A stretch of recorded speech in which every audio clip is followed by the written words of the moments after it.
ಪ್ರಿಯ ವೀಕ್ಷಕರೇ, ನಿಮ್ಮ favourite your choice ಕಾರ್ಯಕ್ರಮಕ್ಕೆ ಆತ್ಮೀಯವಾದ ಸ್ವಾಗತ. ನಮ್ಮ ಜೊತೆಯಲ್ಲಿದ್ದಾರೆ ಹರೀಶ್ ಆರ್ ಅವರು. He is a author, strategist, mentor, consultant. By education is a law and management professional. ಹಲವು ಬೇರೆ ಬೇರೆ ಸೆಕ್ಟರ್ಸ್ ಅಲ್ಲಿ ಅವರು ಕೆಲಸ ಮಾಡಿದ್ದಾರೆ. Corporate sector, media, NGOs, education sector, ಹಲವು ಟಾಪ್ ಡೆಸಿಗ್ನೇಷನ್ಸ್ ಅಲ್ಲಿ CEO, chairman, vice chairman, vice president, adjudicator. ಇವರ ಸ್ಪೆಷಾಲಿಟಿ ಏನಂದ್ರೆ, ಇವ್ರು ಯಾವ ಇಂಡಸ್ಟ್ರಿಗೆ ಹೋದ್ರು ಅಲ್ಲಿ ಇವ್ರದೇ ಆದಂತ ಒಂದು ಬೆಂಚ್ ಮಾರ್ಕ್ ಅಂದ್ರೆ ಒಂದು ಚಾಪನ್ ಹಾಕಿ ಬರ್ತಾರೆ. ಇವರ ಸಾಧನೆಯನ್ನು ಗುರುತಿಸಿ ಹಲವಾರು ಪ್ರಶಸ್ತಿಗಳು ಬಂದಿದೆ. ಅದರಲ್ಲಿ ಮುಖ್ಯವಾಗಿ ಪ್ರಕೃತಿ ಬಂಧು, ರಾಜಋಷಿ, ಮ್ಯಾನೇಜ್ಮೆಂಟ್ ಗುರು, ಆಯುಷ್ ವಿಷನರಿ ಬ್ರ್ಯಾಂಡಿಂಗ್ ಲೀಡರ್, ಹೀಗೆ ಹಲವಾರು ಪ್ರಶಸ್ತಿಗಳು.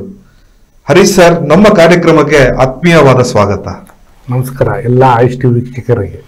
ಹರೀಶ್ ಸರ್, ಕಳೆದ ಸಂಚಿಕೆಯಲ್ಲಿ ಈ ನಿದ್ದೆಯಿಂದ ನಾವು ಏನೇನ್ ಪಡ್ಕೊಬಹುದು ಅಂತ ತಾವು ಹೇಳಿದ್ರಿ ಸರ್. ಸೊ ನಾನು ರೀಸೆಂಟ್ ಆಗಿ ಒಂದು ಆರ್ಟಿಕಲ್ ನ ಓದಿದೆ ಸರ್ ನ್ಯೂಸ್ ಪೇಪರ್ ಅಲ್ಲಿ.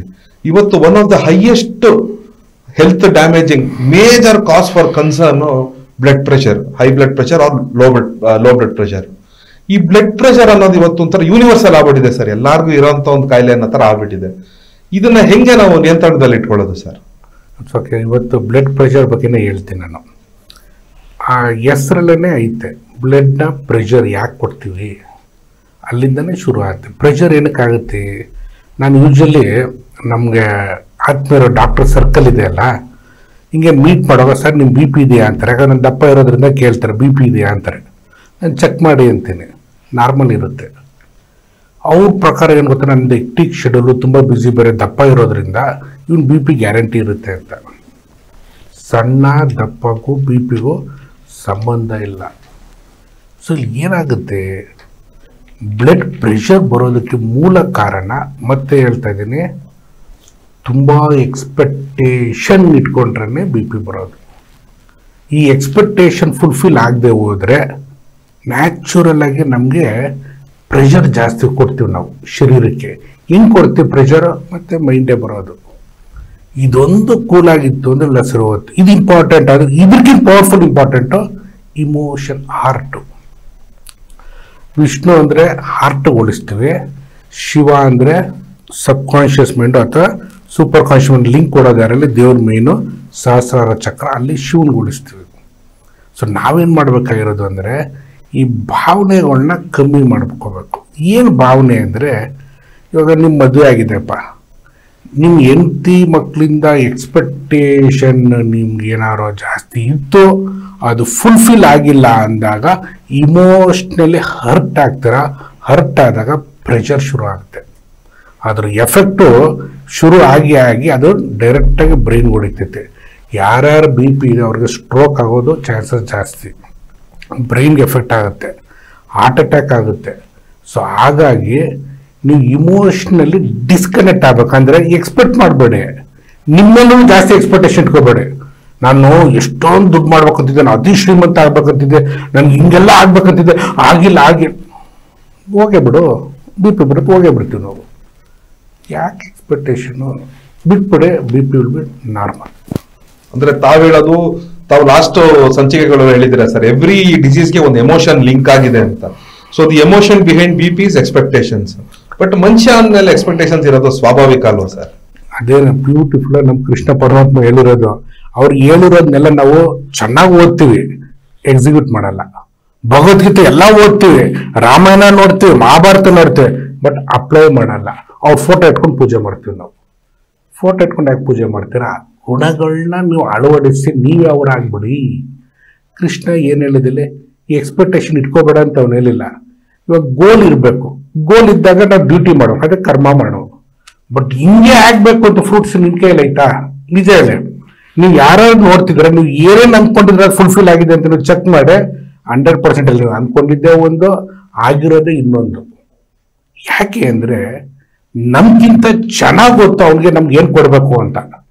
ನಾವು ಅವನಿಗೆ ಸರೆಂಡರ್ ಆಗಲ್ಲ. ನಾವು ನಮ್ಮದೇ ಬೇಕು ಅಂತ ಕೂತ್ಕೊಳ್ತೀವಿ. ಆಟ ಒಳ್ಳೇದಲ್ಲ. ಸೊ ನೀವು ಗೋಲ್ ಇಟ್ಕೊಳ್ಳಿ, ದುಡ್ಡು ಮಾಡ್ಬೇಕಾ ಮಾಡಿ, ನೀವು ಅತಿ ಪವರ್ಫುಲ್ ವ್ಯಕ್ತಿ ಆಗ್ಬೇಕು, ಆಗಿ ಏನೇನು ಬೇಕೆಲ್ಲ ಆಗಿ. ಅದಾಗೋದಕ್ಕೆ ನಿಮ್ಮ ಒಂದು ಕರ್ಮನ ನೀವು ಮಾಡಿ, ಕರ್ಮ ಮಾಡದೆ ಆಗ್ಬೇಕು ಅಂತ ಕೂತ್ಕೊಂಡ್ರೆ ಎಲ್ಲ ಆಗುತ್ತೆ, ಆಗಲ್ಲ. ಆ ಕರ್ಮ ಮಾಡುವಾಗ ಅದು ಪ್ಯಾಷನ್ ಆಗಬೇಕು, ಪ್ರೆಷರ್ ಆಗಬಾರ್ದು. ನಮ್ಮ ಟೈಮಲ್ಲಿ ಏನಾಯಿತು, ಅವಾಗ ತಾನೇ ಐ ಟಿ ಫೀಲ್ಡು ಎಂಟರ್ ಆಗಿತ್ತು. ನಾವೆಲ್ಲ ಮ್ಯಾನೇಜ್ಮೆಂಟ್ನವರು. ನಮ್ಗೆ ಡಿಗ್ರಿ ಮುಗಿಸ್ಕೊಂಡು ಮಾಸ್ಟರ್ ಡಿಗ್ರಿ ಮುಗಿಸ್ಕೊಂಡು ಬಂದಾಗ ನಮ್ಮ ಸ್ಯಾಲ್ರಿ ಕಮ್ಮಿ, ಐ ಟಿ ಅವ್ರಿಗೆಲ್ರಿಗೂ ತುಂಬ ಜಾಸ್ತಿ ಸ್ಯಾಲ್ರಿ. ಇದು ಒಂದು ಸ್ವಲ್ಪ ಫೀಲ್ ಆಗಿಬಿಟ್ಟು ಎಷ್ಟೊಂದು ಜನ ಆರ್ಟ್ಸ್ ಮಾಡಿದವರು ಐ ಟಿಗೆ ಹೋದರು, ಕಾಮರ್ಸ್ ಮಾಡಿದವರು ಐ ಟಿಗೆ ಹೋದರು, ಇರೋ ಬರೋರೆಲ್ಲ ಐ ಟಿಗೆ ಹೊಂಟೋಗ್ಬಿಟ್ರು. ಎಜುಕೇಷನ್ ಅವ್ರು ನೋಡಿದ್ರು ಇದೇ ರೈಟ್ ಮೂಮೆಂಟು ದುಡ್ಡು ಮಾಡೋಣ ಅಂದ್ಬಿಟ್ಟು ಬಿ ಎ ಒಂದು ಇತ್ತು ರೀ, ಬಿ ಸಿ ಅಂತ ಮಾಡಿದ್ರು, B S C computer science ಅಂತ ಮಾಡಿದ್ರು, ಡಿಪ್ಲೊಮಾ ಮಾಡಿದ್ರು. ಗೌರ್ಮೆಂಟೇ ನಮ್ಮ ಈ ಗೌರ್ಮೆಂಟ್ ಎಜುಕೇಷನ್ ಸಿಸ್ಟಮ್ ಮಾಡಿರೋದ್ರಿಂದ ಮಕ್ಳಿಗೆ ಎಷ್ಟು ಎಫೆಕ್ಟ್ ಆಯಿತು ಅಂದರೆ, ಎಲ್ಲರೂ ಎಂಟ್ರ್ ಆದ್ರೆ ಇಷ್ಟು ರಿಕ್ವೈರ್ಮೆಂಟ್ ಇತ್ತು, ಬಟ್ ಬಂದಿದ್ದು ಇಷ್ಟೊಂದು ಜನ. ಅಷ್ಟೊಂದು ಜನ ಕ್ರೌಡ್ ಬಂದಾಗ ಏನಾಗುತ್ತೆ, ಅವ್ರ ಎಕ್ಸ್ಪೆಕ್ಟೇಷನ್ ಫುಲ್ಫಿಲ್ ಆಗಿಲ್ಲ, ಕೊಲ್ಯಾಪ್ಸ್ ಆಯಿತು. ಈ ಎಕ್ಸ್ಪೆಕ್ಟೇಷನ್ ಫುಲ್ಫಿಲ್ ಗ್ಯಾಪ್ ಐತಲ್ಲ, ಇವೆರಡು ಮಧ್ಯೆ ಆಗುವಂಥ ಸಂಘರ್ಷದಿಂದನೇ ಆಗೋದು ಬಿ ಪಿ ಇಶ್ಯೂ. ಸೊ ಹಾಗಾಗಿ ಇವನ್ನೆಲ್ಲ ಮೈಂಡಲ್ಲಿ ಇಟ್ಕೊಂಡು ಹೋಗ್ಬೇಕು ಅಂದರೆ, ನೀವು ಕ್ರೌಡ್ ಎಲ್ಲಿ ಹೋಗ್ತಿದೆ ಅಲ್ಲೋಗ್ಬಿಡಿ, ಈ ಕ್ರೌಡ್ಗೆ ಏನು ಬೇಕು ಅಂತ ನೋಡಿ. ಅಂದರೆ ನಿಮ್ಮ ಪ್ಯಾಷನ್ ಏನು, ಆ ಫೀಲ್ಡ್ನೇ ಸೆಲೆಕ್ಟ್ ಮಾಡ್ಕೊಳ್ಳಿ. ಆ ಪ್ಯಾಷನ್ ಫೀಲ್ಡಲ್ಲಿ ಸೆಲೆಕ್ಟ್ ಮಾಡ್ಕೊಂಡ್ರೆ ಕೊನೆ ಉಸಿರೋ ತನಕ ನಿಮ್ಮ ಬಿ ಪಿ ಬರೋಕ್ಕೆ ಸಾಧ್ಯನೇ ಇಲ್ಲ ಸರ್. ಬಟ್ ನಂದೊಂದು ಪ್ರಶ್ನೆ ಸರ್ ಇದರಲ್ಲಿ, ಈಗ ನಾವು ಒಂದು ಗೋಲ್ನ ಇಟ್ಕೊಂತೀವಿ ಅಂದ್ರೆ ಎಲ್ಲರೂ ನಮಗೆ ಕೈಗೆಟ್ಟುವಕ್ಕಿಂತ ಸ್ವಲ್ಪ ಆಚೆನೆ ಗೋಲ್ ಇಟ್ಕೊಂಡಿರ್ತೀವಿ, ಇದು ಸ್ವಾಭಾವಿಕ. ನಮ್ಮನ್ನ ನಾವು ಪುಷ್ ಮಾಡ್ಕೊಂಡಿಲ್ಲ ಅಂದ್ರೆ ನಾವು ಅಲ್ಲಿ ಹೋಗಕ್ಕಾಗಲ್ಲ. ಬಟ್ ತಾವ್ ಹೇಳ್ತೀರಾ ಒತ್ತಡ ಹಾಕೊಂಡ್ರೆ ಬಿ ಪಿ ಬರುತ್ತೆ ಅಂತ, ಇದೆರಡರ ಮಧ್ಯೆ ಹೆಂಗೆ ಫಂಕ್ಷನ್ ಆಗತ್ತೆ ಸರ್? ನಾನು ಒತ್ತಡ ಹಾಕೋಬೇಡಿ ಅಂತ ಹೇಳ್ತಿರೋದು, ಪುಷ್ ಮಾಡಬೇಡಿ ಅಂತ ಹೇಳಿಲ್ಲ. ನಾನು ಗೋಲ್ನ ನಾನಂತೂ ಬರೀ ಅಬ್ನಾರ್ಮಲ್ ಗೋಲೇ ಇಟ್ಕೊಂಡಿರೋದು. ನಿಮಗೂ ಗೊತ್ತು, ನನ್ನ ಜೊತೆಲಿ ಇರೋರಿಗೆಲ್ಲ ಗೊತ್ತು. ನಾರ್ಮಲ್ ಪರ್ಸನ್ಗೆ ಆಗಲ್ಲ ಅಂತ ಯಾವಾಗ ಡಿಸೈಡ್ ಮಾಡ್ತಾನೆ ಅದ್ರ ಮೇಲೆ ನಾನು ಶುರು ಮಾಡೋದು. ನಂದೆಲ್ಲ ಅಬ್ನಾರ್ಮಲ್ ಗೋಲೇ ಇರುತ್ತೆ. ಆ ಗೋಲ್ ಇಟ್ಕೊಳ್ಳಿ, ಯಾಕಂದರೆ ಈ ಒಂದು ತಾಕತ್ತು ನಮಗಿದೆ ನೋಡಿ, ದೇವ್ರು ಕೊಟ್ಟಿರೋ ಪವರ್, ಮೈಂಡು ಎಷ್ಟು ಪವರ್ಫುಲ್ ಇದೆ ಅಂದರೆ ಇಂಪಾಸಿಬಲ್ ಅನ್ನೋದು ಏನೂ ಇಲ್ಲ. ನೀವು ಸ್ವಲ್ಪ ಯೋಚನೆ ಮಾಡಿ, ಸ್ವಲ್ಪ ವರ್ಷಗಳ ಹಿಂದೆ ನಮ್ಮ ಟೈಮಲ್ಲಿ ಶುರು ಆಗಿದ್ದು ರೆವಲ್ಯೂಷನ್ ಮೊಬೈಲು. ಆ ಟೈಮಲ್ಲಿ ಯಾರೋ ಬಂದ್ಬಿಟ್ಟು ಎಂಟೈರ್ ವರ್ಲ್ಡು ನೋಡ್ಕೊಂಡು ಮಾತಾಡೋದು ಫೇಸು. ಅಮೆರಿಕಲ್ಲಿ ಯಾರೋ ಇರ್ತಾರೆ, ನಾನು ಇಲ್ಲಿದ್ದೀನಿ ಮಕ ನೋಡಿ ಮಾತಾಡ್ಬೋದು ಅಂತ ಹೇಳಿದರೆ ನಗ್ಬಿಡ್ತಿದ್ವಿ ನಾವು. ಬಟ್ ಒಬ್ಬ ನಾರ್ಮಲಾಗಿ ಮನುಷ್ಯ ಥಿಂಕ್ ಮಾಡಿದಾರೆ, ಅವನು ಒಬ್ಬ ಥಿಂಕ್ ಮಾಡಿಬಿಟ್ಟು ಕಂಡುಹಿಡಿದ. ಇವೆಲ್ಲ ರೆವಲ್ಯೂಷನ್, ಏರೋಪ್ಲೇನ್ ಇರ್ಬೋದು ಅಥವಾ ರಾಕೆಟ್ ಇರ್ಬೋದು, ಇವೆಲ್ಲ ಅಬ್ನಾರ್ಮಲ್ ಥಿಂಕಿಂಗ್ ಮಾಡಿರೋದು ಮನುಷ್ಯನೇ. ಅದನ್ನು ಮಾಡೋದಕ್ಕೆ ನೀವು ಗೋಲ್ ಇಟ್ಕೊಳ್ಳಿ, ಅದಕ್ಕೆ ವರ್ಕ್ ಮಾಡಿ. ಬಟ್ ಅದು ಪ್ಯಾಷನ್ ಆಗಿರಬೇಕು, ಪ್ರೆಷರ್ ಆಗಿರಬಾರ್ದು, ಪ್ಲೆಜರ್ ಆಗಿರಬೇಕು, ಖುಷಿ ಇರಬೇಕು, ಆನಂದ ಇರಬೇಕು. ಬೆಳಗ್ಗೆ ಎದ್ದಾಗ ಒನ್ ಮೋರ್ ಡೇ ಎಂಜಾಯ್ ಮಾಡೋದಕ್ಕೆ ಆ ಒಂದು ಪ್ರೋಸೆಸ್, ಜರ್ನಿನ ಎಂಜಾಯ್ ಮಾಡಬೇಕು, ನಾಟ್ ದಿ ಡೆಸ್ಟಿನೇಷನ್. ನಾವೆಲ್ಲರೂ ಡೆಸ್ಟಿನೇಷನ್ ಆಗ ಇಟ್ಕೊಂಡಾಗ ಹಿಂಗೇ ಆಗಬೇಕು, ಇಷ್ಟು ದಿನದಲ್ಲೇ ಆಗಬೇಕು, ಈ ಥರನೇ ಆಗಬೇಕು. That is not in our hand. Journey is in our hand. The moment ಮಾತ್ರ, ಮೂಮೆಂಟ್ ಎಂಜಾಯ್ ಮಾಡಿ. ಬಿ ಪಿ ನಿಮ್ಗೆ ಬರಲ್ಲ, ಗೋಲ್ ದೊಡ್ಡದಿಟ್ಕೊಳ್ಳಿ, ಕರ್ಮ ತುಂಬ ಚೆನ್ನಾಗಿ ಮಾಡಿ, ಬಟ್ ಅದು ಪ್ಲೆಜರ್, ಪ್ಯಾಷನ್ ಆಗಿರಲಿ. ಸರ್, ಈಗ ಈ ಬಿ ಪಿ ಅನ್ನೋದು ಒಂದು ಹೆರಿಡೇಟರಿ ಕಾಯಿಲೆ ಅಂತ ಹೇಳ್ತಾರೆ ಸರ್. ಈಗ ತಾವ್ ಹೇಳ್ತೀರಾ it is totally link to emotions ಅಂತ, ಇದ್ರಲ್ಲಿ ಹೆಂಗೆ ಸರ್? ಹೌದು, ಹೆರಿಡೇಟರಿ ಕಾಯಿಲೆನೇ. ಹೆಂಗೆ ಗೊತ್ತಾ, ನಾವು ಚಿಕ್ಕ ವಯಸ್ಸಲ್ಲಿ ನಾನು ನಿಮಗೆ ಹೇಳಿದೆ ಹಿಂದೇನು, ಬ್ರೂಸ್ ಲಿಪ್ಟನ್ ಅಂತ ಒಂದು ಅದ್ಭುತವಾದ ಡಿಸ್ಕವರಿ ಮಾಡಿದ್ದಾರೆ ಬಯಾಲಜಿಸ್ಟು. ಫಸ್ಟು 7 ಇಯರ್ಸು ನಮ್ಗೆ ಏನು ಇನ್ಪುಟ್ ಬರುತ್ತೋ ಅದೇ ನಮಗೆ ಇರೋ ಕೊನೆ ಉಸಿರು ತನಕ ರೂಲ್ ಮಾಡುತ್ತೆ ಅಂತ. ಫಸ್ಟು 7 ಇಯರ್ಸ್ ಇನ್ಪುಟ್ ಕೊಡೋರು ಯಾರು? ನಮ್ಮ ತಂದೆ ತಾಯಿ, ನಮ್ಮ ತಾತ ಅಜ್ಜಿ, ನಮ್ಮ ಸುತ್ತಮುತ್ತಲಿನ ವಾತಾವರಣ. ಅವ್ರುಗಳಿಗೆ ಅವ್ರ ಮನೆಯವರು, ಅವ್ರ ಅಪ್ಪ ಅಮ್ಮ ಏನು ಕೊಟ್ಟರೆ ಅದೇ ಕ್ಯಾರಿ ಆನ್ ಆಗುತ್ತೆ. ಆ ಇನ್ಪುಟ್ಟಲ್ಲೇ ನಾವು ಹೋಗ್ತೀವಿ. ಅವರು 3 ಹೊತ್ತು ಟೆನ್ಷನು, ಸ್ಟ್ರೆಸ್ಸು, ಪ್ರೆಷರ್, ಇದು ಮಾಡಬೇಡ, ಅದು ಮಾಡಬೇಡ, ಹಿಂಗೆ ಕೂತ್ಕೊ, ಹಂಗೆ ಕೂತ್ಕೊಳ್ತಿದ್ರೆ ನಾವು ಪ್ರೆಷರ್ ತೊಗೊಂಡು ಅದೇ ಕ್ಯಾರಿ ಆನ್ ಆಗುತ್ತೆ. ಇದು ಹೆರಿಡಿಟರಿ. ಇನ್ನೊಂದು ಹೇಳ್ತೀನಿ, DNA, ಇದು ಸೈಂಟಿಫಿಕಲಿ ಪ್ರೂವ್ ಆಗಿದೆ. DNA ಒಂದು ಏನು ಫ್ಯಾಮಿಲಿಯಿಂದ ಬರುತ್ತೆ ನಮ್ಗೆ ಹೆರಿಡಿಟರಿ ಮುಖಾಂತರ, ಅದು ರಿವರ್ಸ್ ಮಾಡುವಂಥ ತಾಕತ್ತು ಇವಾಗಲೇ ಇರೋದು ನಮಗೆ. ಅದರಿಂದನೇ ಎಲ್ಲ ಕಾಯಿಲೆ ಬರುತ್ತೆ, ಸುಳ್ಳೋದು. ಇರೋದನ್ನ ನಾವು ರಿವರ್ಸ್ ಮಾಡುವಂಥ ತಾಕತ್ತಿದೆ. ಇದನ್ನ ಮಾಡಬೇಕು ಅಂದರೆ ನಿಮ್ಮ ಒಂದು ಥಾಟ್ ಪ್ರೋಸೆಸ್ಸು, ಫೀಲಿಂಗ್ನ ಮತ್ತು ಬಿಲೀಫ್ ಸಿಸ್ಟಮ್ನ ಚೇಂಜ್ ಮಾಡಬೇಕು. ಈ ಹೆರಿಡಿಟ್ರಿಯಿಂದ ಬರುತ್ತೆ, DNA ಮುಖಾಂತರ ನನಗೆ ಇವೆಲ್ಲ ಆಗೋದು ಗ್ಯಾರಂಟಿ, ನಮ್ಮ ಹೋಮ್ಸ್ಟೈಲ್ ಹಿಂಗೆಲ್ಲ ಆಯಿತು ನಂಗೆ ಆಗೋದು ಗ್ಯಾರಂಟಿ, ನೀನೇ ಡಿಸೈಡ್ ಮಾಡ್ಕೊಂಡ್ಬಿಟ್ಟೆ. ನೋ, ಯೋಚನೆ ಮಾಡಿ. ದೇವರು ಕ್ರಿಯೇಟ್ ಮಾಡಿರೋದು ಇದು. ದೇವ್ರಿಗೆ ಸರೆಂಡರ್ ಆಗಿಬಿಟ್ರೆ ನಿಮ್ಗೆ ಯಾವುದೇ ಏನೂ ಎಫೆಕ್ಟ್ ಆಗಲ್ಲ. ಆಮೇಲೆ ನೆಕ್ಸ್ಟ್ ಬರುತ್ತೆ ಇದೊಂದು ಪ್ರಶ್ನೆ, ಸರ್ ಗ್ರಹಗತಿಗಳ ಮೇಲೆ ಇವೆಲ್ಲ ಆಗುತ್ತೆ ಪರಿಣಾಮ ಅಂತಾರೆ. ಗ್ರಹಗತಿಗಳು ಯಾರೇನು ಮಾಡಲ್ಲ ರೀ, ಅವ್ರ ಪಾಡಕ್ಕೆ ಅವ್ರು ಇರ್ತಾರ್ರಿ. ಆ ಗ್ರಹಗಳು ಎಲ್ಲೆಲ್ಲೂ ಏನೇನು ಅನ್ನೋದನ್ನ ಸೆಟ್ ಮಾಡೋದು ನಾವುಗಳನ್ನೇ. ಹೋದ ಜನ್ಮದಲ್ಲಿ ಏನೇನು ಮಾಡೋದು ಅದನ್ನ ಅನುಭವಿಸೋದಕ್ಕೆ ಆ ಮನೇಲಿ ಆ ಗ್ರಹಗಳು ಇರುತ್ತೆ. ನೆಕ್ಸ್ಟ್ ಅದು ಎಫೆಕ್ಟ್ ಆಗಬಾರ್ದು ಅಂದ್ರೆ ನೀವೇನ್ ಮಾಡ್ಬೇಕು ಅಂದ್ರೆ ಈ ಟೈಮಲ್ಲಿ ಒಳ್ಳೇದು ಮಾಡ್ತಾ ಹೋಗಿ, ಒಳ್ಳೇದೇ ಮಾಡ್ತಾ ಇರಿ, ಒಳ್ಳೇದೇ ಥಿಂಕ್ ಮಾಡ್ತೀರಿ, ಒಳ್ಳೆ ಮೂವ್ಮೆಂಟ್ ಕ್ರಿಯೇಟ್ ಮಾಡ್ತೀರಿ. ಅದು ಹೋದ ಜನ್ಮದ್ದು ನಲ್ಲಿಫೈ ಆಗುತ್ತೆ, ಫ್ಯೂಚರ್ ನಿಮ್ದು ಡೆವಲಪ್ಮೆಂಟ್ ಚೆನ್ನಾಗಾಗತ್ತೆ. ಯಾವುದರಿಂದನೂ ನಮ್ಮನ್ನು ಕಂಟ್ರೋಲ್ ಮಾಡ್ಕಲ್ಲ. ನಮ್ಮನ್ನು ಕಂಟ್ರೋಲ್ ಮಾಡ್ತಿರೋದು ಕೇವಲ ನಾವು ಥಿಂಕಿಂಗು, ನಮ್ಮ ಥಾಟು. ಇದೊಂದನ್ನು ನೀವು ಕಂಟ್ರೋಲ್ ಮಾಡ್ಕೋಬೇಕು. ಹೆಂಗೆ ಕಂಟ್ರೋಲ್ ಮಾಡ್ಕೋಬೇಕಲ್ಲ? Through your passion. ಒತ್ತಿ ಹೇಳ್ತೀನಿ, ನಿಮ್ಗೆ ಏನು ಇಷ್ಟನೋ ಅದನ್ನೇ ಮಾಡಿ. ನಿಮ್ಮ ತಂದೆ ಫೋರ್ಸ್ ಮಾಡಿದ್ರು ಅಥವಾ ಯಾರನ್ನೋ ಕಂಪೇರ್ ಮಾಡಿದ್ರಿ, ಅದರಿಂದ ಹೋಗಿದ್ದ ಕೂಡಲೇ ನಿಮ್ಗೆಲ್ಲಾನು ಶುರು ಆಗುತ್ತೆ. Never ever compare, because you are unique. ಈಗ ತಾವು ಹೇಳ್ತಾ ಇದ್ರಿ ಬ್ಲಡ್ ಪ್ರೆಷರ್ ಬಗ್ಗೆ ಮಾತಾಡ್ತಾ ಇದ್ವಿ, ರಕ್ತ ಒತ್ತಡದ ಬಗ್ಗೆ. ಈಗ ಆಲ್ರೆಡಿ BP ಪೇಷಂಟ್, ತುಂಬಾ ವರ್ಷದಿಂದ ಅವ್ರಿಗೆ BP ಸಮಸ್ಯೆ ಇದೆ ಅನ್ಕೊಳ್ಳಿ, ಡೈಲಿ ಮಾತ್ರೆ ತಗೊಂತಾ ಇರ್ತಾರೆ, ಅದನ್ನು ಕೂಡ ನಾವು ರಿವರ್ಸ್ ಮಾಡ್ಕೊಬೋದು ಸರ್? ಇದು ತುಂಬ ಟೆಕ್ನಿಕಲ್ ಕ್ವಶನ್ ಆಯ್ತು. ಮೆಡಿಕಲ್ ನಾನು ಡಾಕ್ಟರ್ ಅಲ್ಲ, ರಿವರ್ಸ್ ಮಾಡ್ಕೋಬೋದು ಅಂತ ಹೇಳೋಕ್ಕಾಗಲ್ಲ.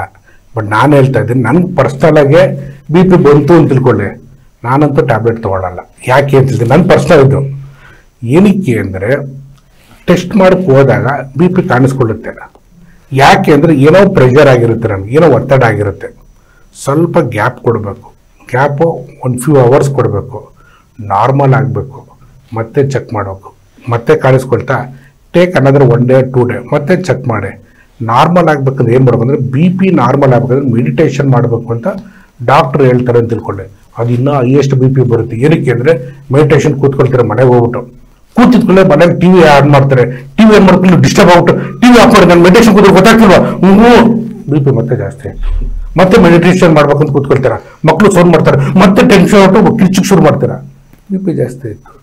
ನೀವು ಏನು ಪ್ರೆಷರ್ ಕೊಟ್ಟು ಮಾಡಿದ್ರೆ ಎಲ್ಲನೂ ಪ್ರಾಬ್ಲಮ್. ಮೆಡಿಟೇಷನ್ ಅನ್ನೋದು ಕಣ್ಣು ಮುಚ್ಕೊಂಡು ಕೂತ್ಕೊಂಡಾಗ ಎಲ್ಲರೂ ಸೈಲೆಂಟ್ ಆಗಿರೋದು ಎಕ್ಸ್ಪೆಕ್ಟ್ ಮಾಡ್ಬೇಡಿ. ನೀವು ಸೈಲೆಂಟ್ ಆಗಿರಿ, ಅದ್ರ ಪಾಡಕ್ಕೆ ಸೌಂಡ್ ಬರುತ್ತೆ, ಅದ್ರ ಪಾಡಕ್ಕೆ ಅದು ಹೋಗುತ್ತೆ.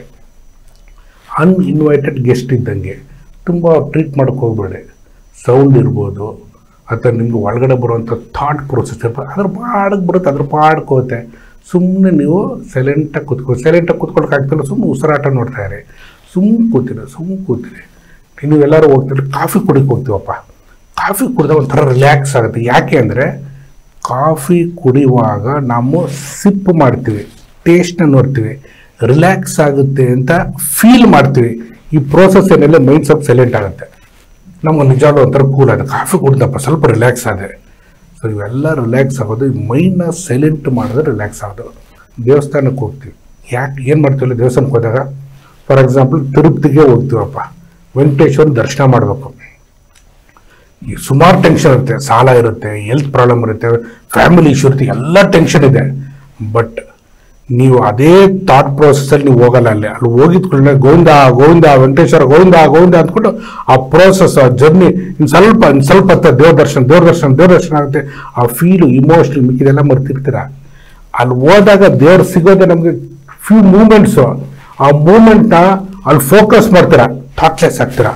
ಫೋಕಸ್ ಮಾಡಿ ದರ್ಶನ ಆಯಿತು, ನಂಗೆ ಒಳ್ಳೇದಾಗುತ್ತೆ ನೀವು ಅಂದ್ಕೊಳ್ತೀರಾ. ಅಲ್ಲಿ ದರ್ಶನ ಆಯಿತು, ನಂಗೆ ಒಳ್ಳೇದಾಗೋಯ್ತು, ಅಪ್ಪ ಒಳ್ಳೆ ದರ್ಶನ ಆಯಿತು ಅಂದ್ಕೊಂಡು ಬರ್ತೀರ. ಈ ಪ್ರೋಸೆಸ್ಸಲ್ಲಿ ನಿಮಗೆ ನೀವು ಬೆಟ್ಟ ಹತ್ಕೊಂಡು ಬಂದಿದ್ದೀರ ಅಂತ ತಿಳ್ಕೊಳ್ಳಿ, ಫ್ರೆಶ್ ಏರ್ ಬಂತು, ಫಿಸಿಕಲ್ ಎಕ್ಸಸೈಸ್ ಇದ್ದಿಲ್ಲ, ಒಳ್ಳೆ ಫಿಸಿಕಲ್ ಎಕ್ಸಸೈಸ್ ಇತ್ತು. ಆಮೇಲೆ ಅಕ್ಕಪಕ್ಕ ನೋಡ್ಬಿಟ್ಟು ಎನ್ವಿರಾನ್ಮೆಂಟು ಸ್ಪಿರಿಚುವಲ್ ಡಿವೈನ್ ಎನ್ವಿರಾನ್ಮೆಂಟ್ ಬಂತು. ಈ ಸುತ್ತಮುತ್ತ ವಾತಾವರಣದಲ್ಲಿ ದೇವ್ರ ದರ್ಶನ ಆಯಿತು. ದರ್ಶನ ಆಮೇಲೆ ಒಳ್ಳೆ ತೀರ್ಥ ಪ್ರಸಾದ ಆಯಿತು, ನಿಮ್ಗೊಂದು ತೃಪ್ತಿ ಆಯಿತು. ಈ ಜರ್ನಿಲೇ ನಿಮ್ಗೆ ಬೇರೆ ಎಲ್ಲ ಸಮಸ್ಯೆಗಳು ಮರಿತೀರಾ, ಆಮೇಲೆ ವಾಪಸ್ ಹೋಗ್ತೀರಾ, ಎಲ್ಲ ಒಳ್ಳೇದಾಗುತ್ತೆ. ಏನಕ್ಕೆ ಅಂದರೆ ಇಲ್ಲಿ ಸುಮ್ಮನಾದರೆ ಎಲ್ಲ ಒಳ್ಳೇದೇ ಆಗೋದು. ಸೊ ಈ ಟೈಮಲ್ಲಿ BP ಬರಲ್ಲ, BP ಇರೋದೇ ಇಲ್ಲ. ಈ ಒಂದು ಏನು ಜರ್ನಿ ಇದೆ ಇದು ಲೈಫ್ ಲಾಂಗ್ ನಾವು ಅಳವಡಿಸ್ಕೊಂಡು ಹೋದರೆ ಏನೇನೋ ಪ್ರಾಬ್ಲಮ್ ಬರಲ್ಲ. ತಾವು ತುಂಬಾ ಎಪಿಸೋಡ್ಸ್ ಅಲ್ಲಿ ಇಂಟ್ರಾಕ್ಟ್ ಮಾಡಿದೀವಿ. ತಾವು ಆಲ್ವೇಸ್ ಹೇಳ್ತೀರಾ emotions is the root cause. ನಾವ್ ಹೆಂಗೆ ಎಮೋಷನ್, ಬಟ್ ಈ ಎಮೋಷನ್ ಕಂಟ್ರೋಲ್ ಮಾಡಕ್ಕಾಗಲ್ವಲ್ಲ ಸರ್? ರೋಡಲ್ಲಿ ಯಾರೋ ಅಡ್ಡ ಹೋಗ್ಬಿಟ್ಟ, ಸಡನ್ ಆಗಿ ಕೋಪ ಬಂದ್ಬಿಡುತ್ತೆ, ಹೆಂಗೆ ಇದನ್ನ ಕಂಟ್ರೋಲ್ ಮಾಡಕ್ಕೆ ಹೋಗ್ಬಿಡಿ ಸರ್, ಫ್ಲೋ ಹೊಂಟೋಗ್ಬಿಡ್ಬೇಕು. ನೀವು ನಾನು ಅಬ್ಸರ್ವ್ ಮಾಡಿದ್ದೀರಾ, ನಾನು ಏನೇ ಬಂದ್ರೆ ಸಡನ್ ಎಕ್ಸ್ಪ್ರೆಸ್ ಮಾಡ್ತೀನಿ, ಒಳಗಡೆ ಸಪ್ರೆಸ್ ಮಾಡಲ್ಲ. ಸಪ್ರೆಸ್ ಮಾಡ್ಕೋಬೇಡಿ. ಎಕ್ಸ್ಪ್ರೆಸ್ ಮಾಡಬೇಡಿ. ಇವಾಗ ನಿಮ್ಗೆ ಏನಾರು ಒಂದು ಸರಿ ಇಲ್ವಾ, ಎಕ್ಸ್ಪ್ರೆಸ್ ಇಟ್. ಅಥವಾ ಅದು ಅಲ್ಲಿ ಏನಾರು ಅವ್ನಿಗೆ ಎಕ್ಸ್ಪ್ರೆಸ್ ಮಾಡೋದು, ನಿಮ್ಗೆ ಒಬ್ಬ ಕ್ಲೈಂಟ್ ನಿಮ್ಮ ಬಾಸು ಅಲ್ಲಿ ಎಕ್ಸ್ಪ್ರೆಸ್ ಮಾಡೋಕ್ಕಲ್ಲ, ಮನೆಗೆ ಬನ್ನಿ, ರೂಮ್ ಬಾಕ್ಲಾಕೊಳ್ಳಿ, ಇರೋ ಬರೋ ಅಂತೆಲ್ಲ ಬೈದ್ಬಿಡಿ ನಿಮ್ಮ ಬಾಸ್ಗೆ ಅಥವಾ ಕ್ಲೈಂಟ್ ಬೈದ್ಬಿಡಿ. But you have to express it out. Emotion control ಮಾಡೋಕ್ಕಾಗಲ್ಲ, ಅದು ಫ್ಲೋ ಆಗ್ತಾ ಇರಬೇಕು. ಬಟ್ ಇಮೋಷನ್ ಬೇಕೇ ಬೇಕು. ಯಾವ ಇಮೋಷನ್ ಬೇಕು? ಅದೇ ಭಕ್ತಿ ಯೋಗ.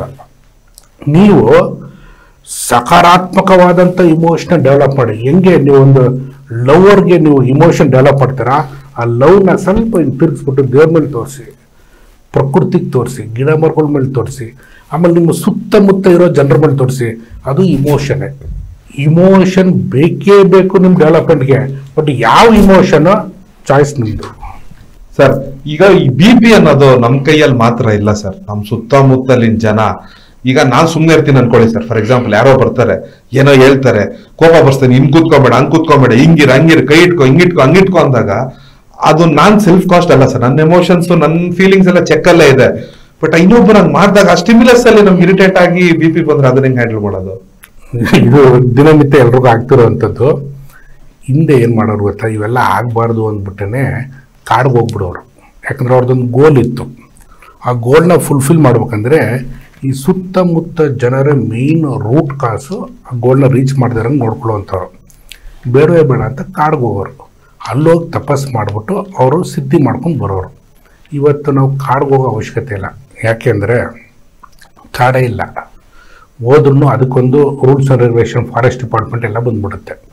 ಸೊ ನೀವೇನು ಮಾಡ್ಬೇಕಂದ್ರೆ, ಇದೇ ಒಂದು ಕಾಡು, ಎದುರುಗಡೆ ನಿಮ್ಗೆ ಯಾರು ನಿಮಗೆ BP ಬರ್ಸೋಂಗೆ ಮಾಡ್ತಾವ್ರೆ, ಅದು ಒಂದು ಸಿಂಹನೋ ಹಾವೋ ಅದು ಅಂತ ತಿಳ್ಕೊಬೇಕು.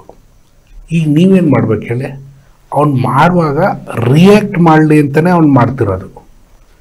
ನನ್ನ ರಿಯಾಕ್ಷನ್ನಿಂದನೇ ಅವ್ನು ಖುಷಿ ಆಗುತ್ತೆ. ಇವಾಗ ನನಗೆ ಯಾರೋ ಬೈ ನೀನು ದಪ್ಪ ಇದ್ದ, ನೀನು ಡುಮ್ಮ, ನೀನು ಹಂಗೆ, ನೀನು ಹಿಂಗೆ, ನೀನು ಸರಿ ಇಲ್ಲ, ಆ ಥರ ಈ ಥರ ಅಂತಾರೆ. ಅಥವಾ ನಾನು ಹಿಂದೆ ಏನೋ ಒಂದು ತಪ್ಪು ಮಾಡಿರ್ತೀನಿ, ಅದು ತಪ್ಪು ಮಾಡಿರ್ತು, ನೀನು ಹಿಂಗೆ ಮಾಡಿದ್ದ, ನೀನು ಸರಿ ಇಲ್ಲ ಅಂತ ಅಂತಿರ್ತಾರೆ ಅಂತ ತಿಳ್ಕೊಳ್ಳಿ. ನಾವು ಅವಾಗ ಎಸ್ ಹೌದು ಸತ್ಯ, ಅವನು ಇನ್ನೂ ಕೋಪ ಬರುತ್ತೆ ಅವನಿಗೆ. ಯಾಕೆ ಅಂದರೆ ನೀವು ಯಾವಾಗ ನೀವು ರೆಸಿಸ್ಟ್ ಮಾಡ್ತಿರೋ ಆವಾಗ ನಿಮಗೂ ಪ್ರಾಬ್ಲಮ್ಮು, ಅವನು ಖುಷಿ, ಅವನು ಇನ್ನೂ ನಮಗೆ ಕೋಪ ಬರಿಸ್ತಾನೆ. You never ever expect that one, because ನೀವು ಅವನನ್ನು ಸರಿ ಮಾಡೋಕ್ಕಂತೂ ಸಾಧ್ಯನೇ ಇಲ್ಲ. ಅದು ಮ್ಯಾನುಫ್ಯಾಕ್ಚರಿಂಗ್ ಡಿಫೆಕ್ಟು. ನಿಮ್ಮನ್ನು ನೀವು ಸರಿ ಮಾಡ್ಕೋಬೋದು. ಇದನ್ನು ಏನು ತೊಗೋಬೇಕು ಗೊತ್ತಾ, ಪೇಷನ್ಸ್ ಅನ್ನೋದನ್ನ ಡೆವಲಪ್ ಮಾಡ್ಕೊಳ್ಳೋದಕ್ಕೆ ಒಳ್ಳೆ ಅವಕಾಶ ಕೊಟ್ಟವನೇ. ನನಗೆ ಈ ಥರ ಹೆಂಡ್ತಿ ಇದ್ದಾಳೆ, ನನಗೆ ಈ ಥರ ತಾಯಿ ಇದ್ದಾರೆ, ಈ ಥರ ತಂದೆ ಇದ್ದಾರೆ, ಈ ಥರ ಫ್ರೆಂಡ್ ಅವನೇ, ಈ ಥರ ಬಾಸ್ ಇದ್ದಾನೆ, ಅವರಿಂದ ನಂಗೆ ಪೇಷನ್ಸ್ ಬರುತ್ತೆ. ಎನಿ ಟೈಮ್ ನೀವು ಹೋಗಿ ಅವ್ರು ಏನೇ ಮಾಡಿದ್ರು ಎಷ್ಟು ಚೆನ್ನಾಗಿ ಟೆಸ್ಟ್ ಮಾಡ್ತಾರೆ ನನ್ನ patience. So nice, so beautiful, beautiful ಅಪ್ಪ. ಈ ಒಂದು ಮೈಂಡ್ ಸೆಟ್ ತೊಗೊಂಡ್ಬಿಟ್ರೆ ಓವರ್ ಆಲ್ ಪರ್ಸ್ನಾಲಿಟಿ ಡೆವಲಪ್ಮೆಂಟ್ ಆಯ್ತಾ. ಅದೆಲ್ಲ ಅಂದಮೇಲೂ ಫರ್ಗೆಟ್ ಆ್ಯಂಡ್ ಫರ್ಗಿವ್ ಬಿಟ್ಬಿಡಿ. ಯಪ್ಪ, ನೀವೇ ದೇವರು, ನೀವೇ ಬುದ್ಧ. ಭಾರಿ ಚೆನ್ನಾಗಿ ಹೇಳಿದ್ರಿ ಸರ್, ಇದಂತೂ ಹೆಂಗೆ ಸ್ಟಿಮ್ಯುಲಸ್ ನ ಹ್ಯಾಂಡಲ್ ಮಾಡ್ಬೇಕಂತ. ಸರ್, ಇನ್ನೊಂದು, ಈ ಏನೇ BP ಇರಲಿ, ಡಯಾಬಿಟಿಸ್ ಇರಲಿ, ಫುಡ್ ಹೇಳ್ತೀವಿ ಸರ್ ನಾವು.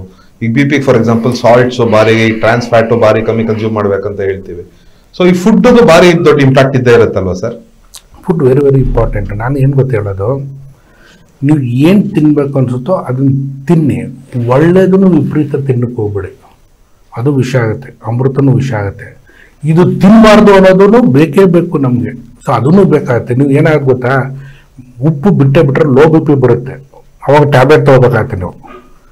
ಸೊ ಇಲ್ಲಿ ಎಲ್ಲವನ್ನೂ ತಿನ್ನಲಿ, ಆನಂದವಾಗಿರಿ, ನನ್ನಗ್ತಾರೆ, ಲಿಮಿಟ್ ಇಲ್ಲಿ ಬ್ಯಾಲೆನ್ಸ್ಡ್ ಆಗಿರಿ. ಯಾವುದನ್ನು ಅವಾಯ್ಡ್ ಮಾಡ್ಕೋಬೇಡಿ. ಯಾಕಂದರೆ ನಮ್ಮ ಶರೀರಕ್ಕೆ ಶತ್ರುಗಳು ಯಾರು ಅನ್ನೋದು ಗೊತ್ತಾಗಬೇಕು, ಮಿತ್ರರು ಯಾರು ಅಂತಲೂ ಗೊತ್ತಾಗಬೇಕು. ವಿಪರೀತ ಬರೀ ಮಿತ್ರರೇ ಇತ್ತು ಅಂದರೆ ಒಬ್ಬ ಶತ್ರು ಬಂದರೆ ಅದು ಡಿಫೆಂಡ್ ಮಾಡೋಕ್ಕೆ ನಮ್ಗೆ ಗೊತ್ತಾಗಲ್ಲ.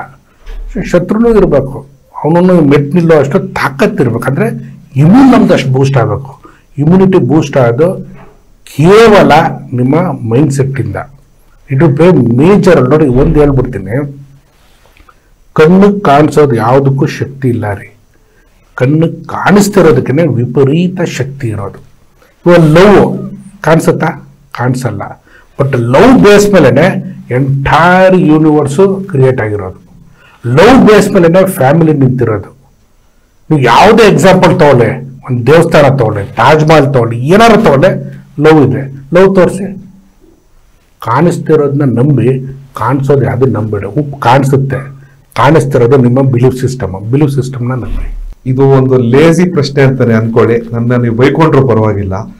ಈಗ ನಾನು ಸರ್ ಇಂಡಿವಿಜುವಲ್ ಆಗಿ ಕೇಳ್ತಾ ಇದ್ದೀನಿ ಸರ್, ನಾನು ಕಷ್ಟಪಡಲ್ಲ, ನಾನು ಯಾವುದೇ ಥರ ಹಾರ್ಡ್ ವರ್ಕ್ ಮಾಡಲ್ಲ, ನಾನು ನನ್ನ ಏನಂತೀರ ನನ್ನ ಸ್ಕಿಲ್ ಸೆಟ್ನ ಇನ್ಕ್ರೀಸ್ ಮಾಡಲ್ಲ, ಬಿಸ್ನೆಸ್ ಮಾಡಲ್ಲ, ಏನು ಮಾಡಲ್ಲ, ಆದರೆ ನಂಗೆ ದುಡ್ಡು ಬರಬೇಕು, ಇದಾಗುತ್ತಾ ಸರ್?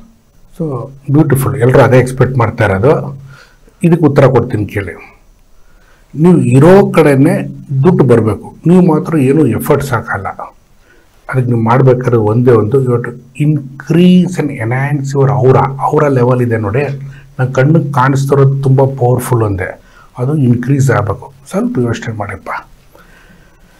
ಹಿಂದೆ ಋಷಿಮುನಿಗಳು, ಫಾರ್ ಎಕ್ಸಾಂಪಲ್ ಒಬ್ರಿಗೆ ಮಗು ಬೇಕಾಗಿರುತ್ತೆ, ಸುಮಾರು ವರ್ಷದಿಂದ ಮಕ್ಕಳಾಗಿರಲ್ಲ, ಮಗು ಬೇಕು ಅಂತ ಋಷಿ ಕೇಳಿದ. ಋಷಿ ಅಂತಾರೆ ಇಂಥ ಕಾಡ್ಗೆ ಹೋಗಿ ನೀನು ತಪಸ್ ಮಾಡತ್ತು, ಇಂಥ ದೇವಾಲಯಕ್ಕೆ ಹೋಗಿ ನೀನು ಇಷ್ಟು ದಿನ ಅದು ಇಷ್ಟು ವರ್ಷಗಳು ತಪಸ್ ಮಾಡೋ ನಿಂಗೆ ಮಕ್ಕಳಾಗುತ್ತೆ ಅಂತ. ಅವನು ಹೋಗ್ತಾನೆ, ಅದು ಮಾಡ್ತಾನೆ, ಹೆಂಡತಿ ಇಲ್ಲಿ ಊರಲ್ಲಿರ್ತಾನೆ. ಬಟ್ ಅಲ್ಲಿ ಹೋಗಿ ಮಾಡಿ ಬಂದ ಮೇಲೆ ಮಕ್ಕಳಾಗುತ್ತೆ. ಹೌ ಇಟ್ ಈಸ್ ಪಾಸಿಬಲ್ ಅಂದರೆ, ಇವತ್ತು ಎನ್ಹ್ಯಾನ್ಸ್ ಯುವರ್ ಯಾವ ರೇಂಜಲ್ಲಿ ಅಂದರೆ ನಿಮ್ಮ ನೆಟ್ವರ್ಕ್ನ ಇನ್ಕ್ರೀಸ್ ಮಾಡ್ಕೋಬೇಕು. ನೆಟ್ವರ್ಕ್ ಅಂದರೆ ಮೊಬೈಲ್ ನೆಟ್ವರ್ಕ್ ಅಲ್ಲ, ನಿಮ್ಮ ದೇವ್ರ ಕನೆಕ್ಟಿವಿಟಿನ ಇನ್ಕ್ರೀಸ್ ಮಾಡ್ಕೋಬೇಕು. ಹೆಂಗೆ ಅಂತ ಹೇಳ್ತೀನಿ. ನೀವು ಸ್ಟಾರ್ಟಪ್ಗಳು ಶುರು ಮಾಡಿದ್ರೆ, ಎಷ್ಟೋ ಜನ ಸ್ಟಾರ್ಟಪ್ ಶುರು ಮಾಡಿದ್ರ, ಆ ಸ್ಟಾರ್ಟಪ್ ಪ್ರಾಡಕ್ಟು ಚೆನ್ನಾಗಿದೆ, ಐಡಿಯಾ ಚೆನ್ನಾಗಿದೆ, ಪಿಚಿಂಗ್ ಅಂತ ಹೋಗ್ತೀರಾ. ಪಿಚಿಂಗ್ ಅಂದ್ಬಿಟ್ಟು ಇನ್ವೆಸ್ಟರ್ಸ್ ಹುಡ್ಕೊಂಡು ಹೋಗ್ತೀರಾ. ಆ ಇನ್ವೆಸ್ಟರ್ನ ಹೆಂಗ್ ಟ್ಯಾಪ್ ಮಾಡ್ಬೇಕು ಅಂತ ಹೋಗ್ತೀರಾ. ಅದನ್ನ ಮಾಡೋ ಬದಲಾಗಿ ನಿಮ್ಮ ಲೆವೆಲ್ ಇನ್ಕ್ರೀಸ್ ಮಾಡಿ. ನಿಮ್ಮದೇ ಒಂದು ಐಡಿಯಾ ಬಂದೈತಪ್ಪ, ಒಂದು ಪ್ರಾಡಕ್ಟ್ ಸರ್ವಿಸಸ್ ಕ್ರಿಯೇಟ್ ಆಗಿದೆ, ಆದಮೇಲೆ ಅದು ಆಟೋಮೆಟಿಕ್ಕಾಗಿ ಆಗಬೇಕು ಅಂದರೆ ಇನ್ಕ್ರೀಸ್ ಯುವರ್ ಜಪ, increase your meditation and feel com and peaceful like Buddha never thought ಅಥವಾ ಪ್ಲ್ಯಾನ್ಡ್ ಟು ಎಸ್ಟಾಬ್ಲಿಷ್ ಬುದ್ಧಿಸಮ್. ಮಾಡೇ ಇಲ್ಲ ಅವರು, ಅವರನ್ನು ಇನ್ಕ್ರೀಸ್ ಮಾಡಿದ್ರು, ಇರೋ ಕಡೆ ಜನ ಬಂದರು.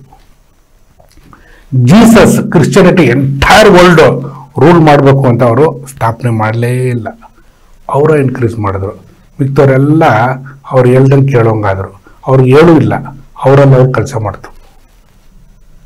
ನೀವು ಏನಾದ್ರು ತುಂಬ ಕಷ್ಟದ ಕೆಲಸ ಇದೆ, ಅದನ್ನ ಹೆಂಗಪ್ಪ ಸಾಲ್ವ್ ಮಾಡೋಕಂದ್ರೆ ಒಬ್ಬ ಸೋಂಬೇರಿಯಾಗಿರೋನ್ನ ಕೇಳಿ, ಅವನು ಐಡಿಯಾ ಕೊಡ್ತಾನೆ. ಸೊ ಸೋಂಬೇರಿತನ ಅನ್ನಲ್ಲ, ನಾನು ಇರೋ ಕರೆನೆ ಬರಬೇಕು ಅನ್ನೋದಕ್ಕೆ ಒಂದೇ ಒಂದು ಎಕ್ಸಾಂಪಲ್ ಕೊಡ್ತೀನಿ. ಈ ಎಕ್ಸಾಂಪಲ್ನ ನೀವು ಮೈಂಡಲ್ಲಿ ಇಟ್ಕೊಂಡ್ರೆ ವರ್ಕೌಟ್ ಆಯ್ತಾ. ಬಟ್ ಈ ಎಪಿಸೋಡ್ ಬೇಡ, ನೆಕ್ಸ್ಟ್ ಎಪಿಸೋಡಲ್ಲಿ ಕೊಡ್ತೀನಿ ನಾನು. ಸರ್, ಈ ಕೆಲವು ಧಾರಾವಾಹಿಗಳು ಒಂದು ಕ್ರೂಷಿಯಲ್ ಪಾಯಿಂಟ್ ಅಲ್ಲಿ ನಿಲ್ಲಿಸ್ಬಿಡ್ತಾರೆ, ಹಂಗೆ ನಿಲ್ಲಿಸ್ಬಿಟ್ರಿ. ಅವರ ಒಂದು ಡೆವಲಪ್ ಮಾಡ್ಕೊಂಡ್ರೆ ನಾವು ಕೂತಿದ್ ಕಡೆನೆ ಏನು ಮಾಡಿದ್ರೆ ಏನ್ ಬೇಕಾದ್ರೂ ಸ್ಥಿತಿಸ್ಕೊಬಹುದು. ಬಟ್ ಅದು ಹೆಂಗೆ ಏನಾದ್ರೂ ನೆಕ್ಸ್ಟ್ ಎಪಿಸೋಡ್ ಅಲ್ಲಿ ರಿವೀಲ್ ಮಾಡ್ತೀನಿ ಅಂತ ಹೇಳಿದ್ದೀರಾ. ಸೊ ಸರ್, ತುಂಬಾ ಹೃದಯದ ಧನ್ಯವಾದಗಳು ತಮಗೆ. ಇವತ್ತಿನ ಎಪಿಸೋಡ್ ಭಾರಿ ಎಂಟರ್ಟೈನಿಂಗ್ ಆಗಿತ್ತು. ನೆಕ್ಸ್ಟ್ ವೀಕ್ ಅವರ ಬಗ್ಗೆ ನೀವು ಹೇಳಲೇಬೇಕು ಸರ್, ಅಲ್ಲಿವರೆಗೂ ನಾವು ಬಿಡೋದಿಲ್ಲ. ತುಂಬಾ ಧನ್ಯವಾದಗಳು ಸರ್. ನಮಸ್ತೆ. ಪ್ರಿಯ ವೀಕ್ಷಕರೇ, ನೀವು ನೋಡ್ತಾ ಇದ್ದೀರಾ ಯುವರ್ ಚಾಯ್ಸ್.